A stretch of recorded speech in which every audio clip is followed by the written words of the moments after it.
Sir Lancelot and the Very Wicked Witch. Cast of characters: Sir Lancelot, Harold the Horse, Princess Plum, Huffalot the Dragon, and the Very Wicked Witch. The few times Sir Lancelot had actually fought the dragon, neither had won. It was always a draw. Sir Lancelot needed a new tactic, a way to defeat Huffalot once and for all, and he knew just where to find it. But it was hard to concentrate with his pestiferous cousin, Princess Plum, pestering him as usual. "When's the fight? Are we going soon?" "Go away," Sir Lancelot told her in the end. Finally, Sir Lancelot found his new idea, the element of surprise. He never tried that.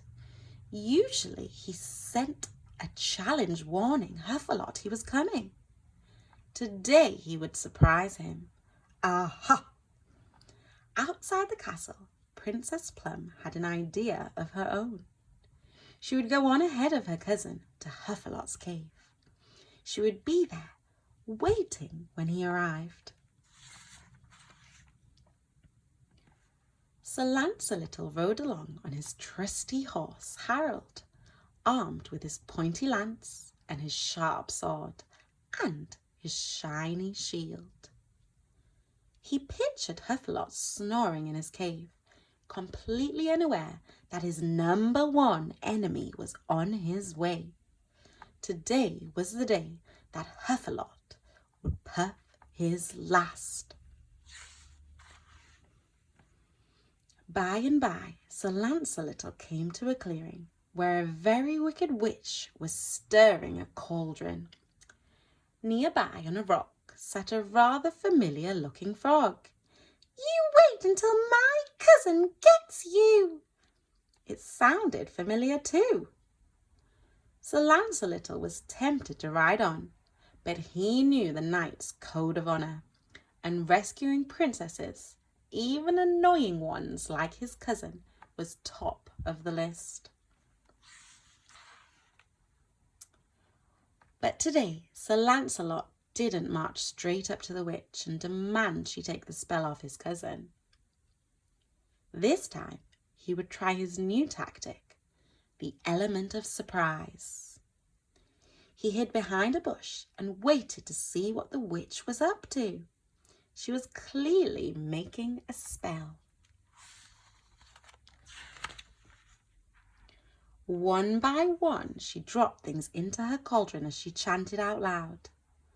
"Snakes rattle, bees sting, rat's tail, bat's wing, cat's fur, rabbit's paw, frog's legs."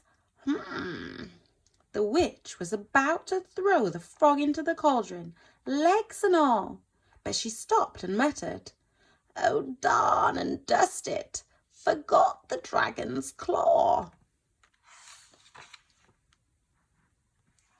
"Aha!" thought Sir Lancelot, bobbing up from his hiding place. "I think I could help you there," he told the Very Wicked Witch, who was rather surprised. She was even more surprised when he offered to take her to Huffalot's cave and give her all the dragon's claws. "After I defeat him, of course," he added. The witch rubbed her bony hands in glee. "But first," said Sir Lancelot, "you must turn this frog back into my annoying little cousin." The witch was very wicked, but she was also very cunning. It was no easy matter to find a dragon, whereas she could easily find another frog, or another princess she could turn into one. She muttered a few magic words, and suddenly there was a Princess Plum sitting on the rock, looking hot and cross.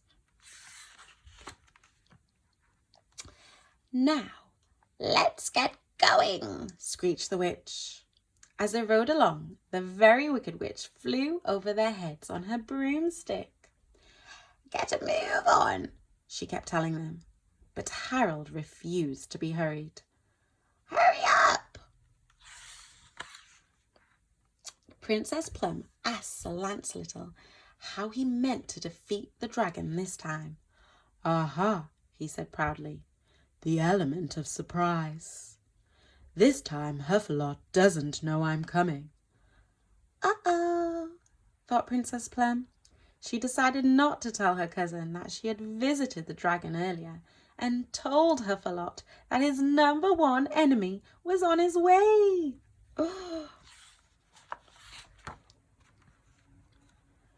So when they reached Huffalot's cave, the dragon had already filed his teeth, sharpened his claws, and fed his fire. He was more than ready for a fight. "Roar!" The witch kept well away from the dragon. "Go on, get me those claws," she hissed at Sir Lancelot, "like you promised." When Huffalot heard this, he was furious. No way was that pointy-nosed witch getting hold of his claws. The dragon opened his mouth and huffed and puffed. Huge flames licked up into the sky, setting light to the witch's broomstick. "Help!" she shrieked as she disappeared into the distance. Sir Lancelot and the dragon watched her go. "And how exactly did you plan to defeat me this time?" Huffalot asked Sir Lancelot. The little knight smiled as he remembered his new tactic. "Aha," was all he said. He would save that for another day, when it would come as a complete surprise. The end.